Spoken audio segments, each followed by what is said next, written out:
Mr. Chair. Can you check that, please? Yes, sir. We will check the reports given to us by PAGCOR, sir. I would like to ask Alice Guo.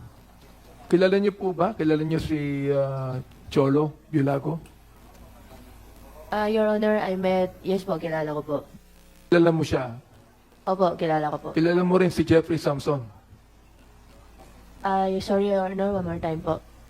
Sorry po, ano pong pangalan? Jeffrey. Jeffrey Samson po, hindi po.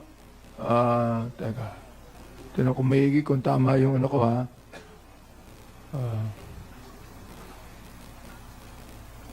Pero, gaano mo kilala si Cholo Bilago? Your Honor, kilala ko po siya bilang mayor po ng San Rafael, Bulacan po. Matagal mo na siyang kilala? Hindi po. JP Samson. Kilala mo ba siya? Yes po, Your Honor. Siya ba ay business partner mo? Your Honor, hindi naman po business partner. May mga, ano lang po, yung mga commission po ng mga cars po before.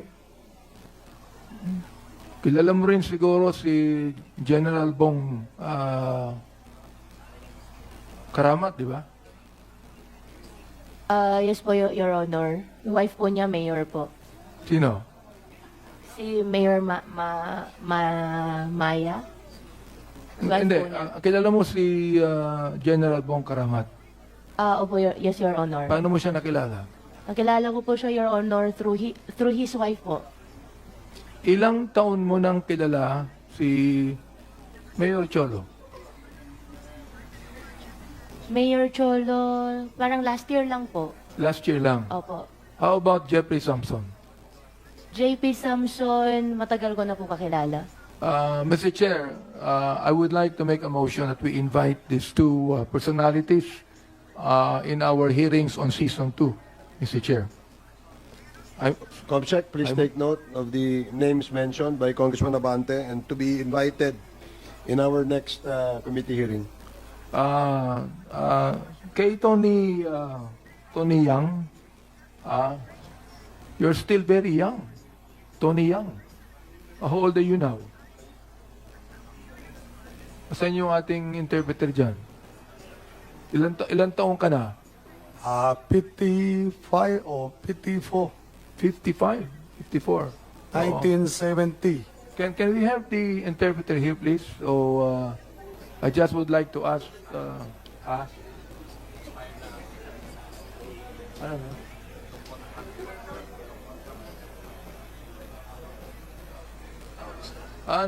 Nag-expire na raw yung contract niya. She went out. Pero naiintindihan mo ba yung sinasabi ko? Konti lang, no? Konti lang, no? Ito, atanungin kita. Kanina, sabi mo na naging maganda ang negosyo mo dahil meron kang nagtrabaho ka, may perseverance ka, may integrity ka. Yun ang sabi mo kanina, di ba? Oo. Bakit dito ka sa Pilipinas nagnegosyo, hindi sa China?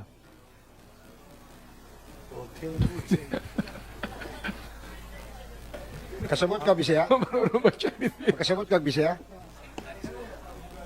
Pero si Alice Guo, pwede makatulong. Can you help? Okay. Ang tanong ko ganito, bakit, sabi niya kasi, kaya gumanda ang kanyang negosyo rito because of hard work, perseverance, and integrity. Ngayon, ang tanong ko ganito, bakit siya nagnegosyo sa Pilipinas, hindi sa China?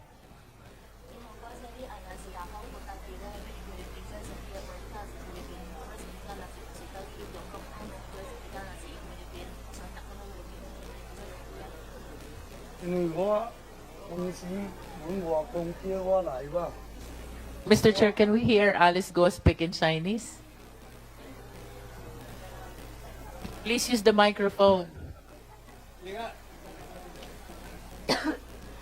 Yes, Your Honor. Pakitanggal mo yung ano mo, tanggal mo. Medyo nagkakaroon Walang pa sa germs dito masyado. Okay, can we hear the answer, please? Can you speak in Chinese and tell him? Sige po. 英文嘅話，即係啲間係用菲律賓做成啲，唔是用大陸做成啲。因為我來菲律賓反做年咯，按主意石路吧，按主意習慣路石路吧。Your Honor, matagal na daw po siya dito sa Pilipinas at nakasanayan na daw po niya dito. Hindi kaya nga, ang tanong ko ganito, bakit dito siya sa Pilipinas? Bakit dito sa Pilipinas nagtayo ng negosyo, hindi sa China? Sapagkat sa China, pwede rin siya maging persevering, pwede rin siya magkaroon ng integrity, pwede rin siya magkaroon ng hard work. Bakit dito sa Pilipinas nagtayo ng negosyo, hindi sa China? 也意思是講說，你敢若是選擇點咧菲律賓，唔是選擇點咧中國做生意。你用中國嘛是有法人也骨力地做生意，敢若唔是中國，敢若是選擇菲律賓。因為當時佇中國出來了咯，咱就按主意反古咯啊，按主意反古咯，大家咱也習慣咯吧，生活習慣咯，參。 你係有講係嘛？我哋直接講。我袂曉講啊。你就是 Your Honor, ang sabi po niya, nakasanayan na daw po niya dito sa atin sa Pilipinas. Hindi naman siya Pilipino eh. Tama ba yun, Iba, Cassie? iba yung Filipino, Chinese. Hindi naman siya Pilipino, Chinese siya eh. Hindi siya naging Pilipino, Chinese.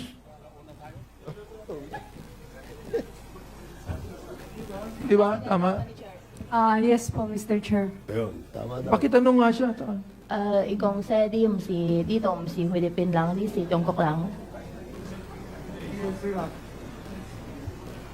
个虽然是伫我心内哦，按水反古咯，我家己都认为，像这咱是菲律賓人咯啊。 Ano sabi? Hindi na kaya. Ano yung kasi? Go ahead. 伊只只是第一問你看說，為什麼你選擇菲律賓唔是大陸？因為菲律賓這個環境咱習慣咯嘛，來反古咯嘛。因為菲律賓ako baka Tagalog baka hinay sabi lang. Mr. Kasi Chairman. ako sa dito. Ayan. Oh. Mr. Chairman, Mr. Chairman, Overtime. Mr. Chair.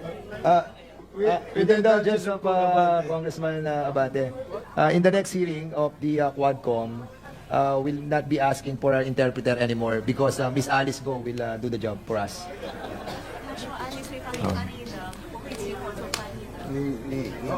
Yes, can we have the answer, please? Oh.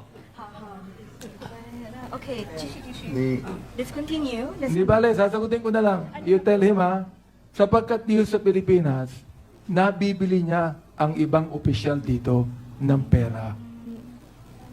Meron ba siyang kaso sa China? Meron siyang kaso? wala pa. Any kaso. Wala pa daw. Wala. Wala kang kaso. Wala. Sabihin mo, alam mo yung kaso. 你在中国没有案件？ Ni ba?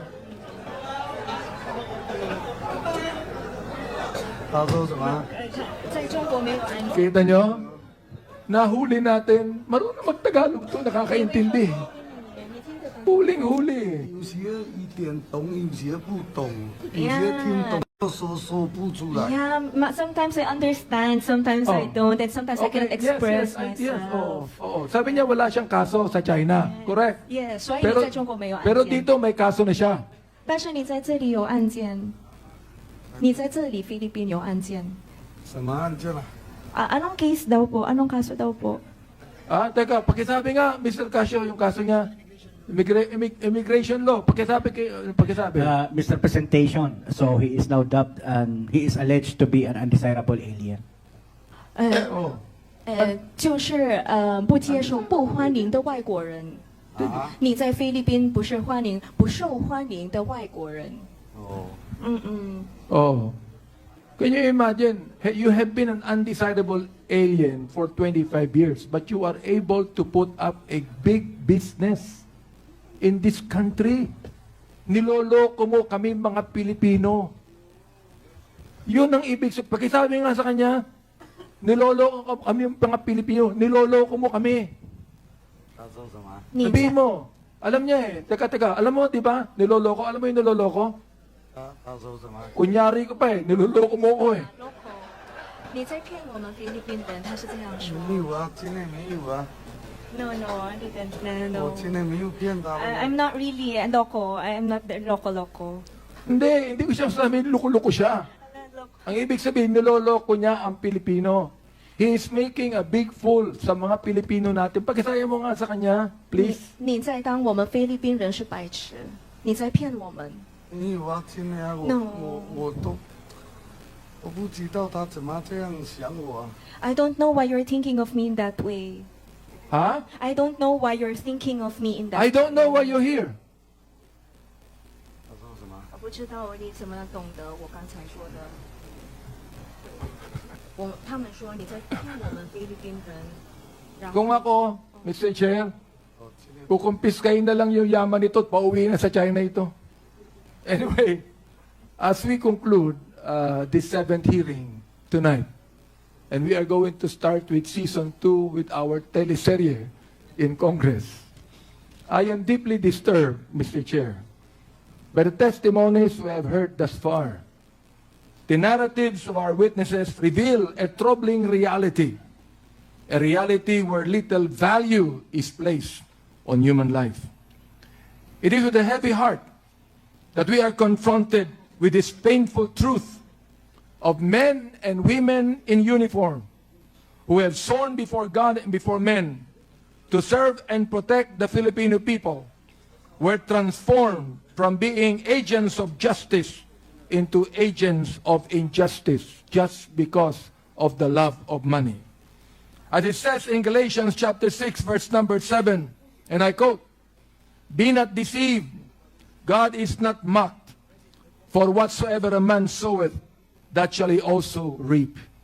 It's just like what Congressman Romy Acop said, this is now the time of reckoning. This verse serves as a powerful reminder that every action has corresponding consequences, and that those who commit evil will eventually face judgment, no matter how they try to hide from human law. One may be able to evade the judgment of men, but no one will be able to avoid the judgment of our Lord. Based on the testimonies and evidence we have gathered, this representation reiterates the recommendations that, in my view, can address the issues we have unearthed as regards extrajudicial killings. Number 1, enact a law which defines extrajudicial killings committed by any public officer, personal authority, or agent of a personal authority as a heinous crime. Extrajudicial killing may be defined as, I quote, "any killing other than that imposed by the state pursuant to the provisions of the Constitution of heinous crimes," end of quote. The penalty of life imprisonment shall be imposed upon those who may be held liable for the offense. It shall also define salvaging as murder or killing committed or ordered by any person, public officer, personal authority, or agent of personal authority.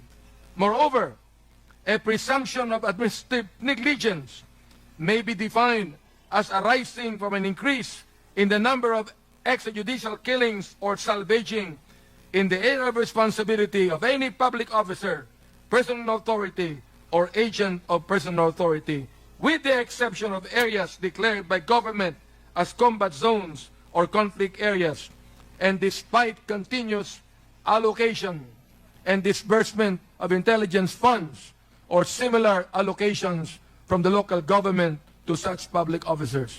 This proposed law will send a clear message that such violations of the right to life does not have a place in our society. Number 2, provide reparation and compensation to victims of extrajudicial killings. The state, as duty bearer, must recognize the human rights violations committed against the victims of extrajudicial killings, torture, and other gross human rights violations committed during the war on drugs, and even here, as we talk about gambling, pogo. The state must also provide reparation, compensation, monetary and non-monetary psychosocial rehabilitation, and other effective remedies to the victims and their next of kin. It is our duty to offer some measure of solace to those who have suffered unimaginable loss at the hand of government agents.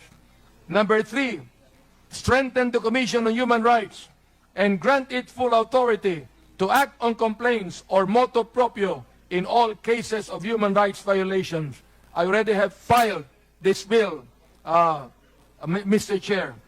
The CHR, as an independent office created under the 1987 Constitution, must be given such other powers and functions to investigate other cases of violations of human rights that should fall within the authority of the Commission.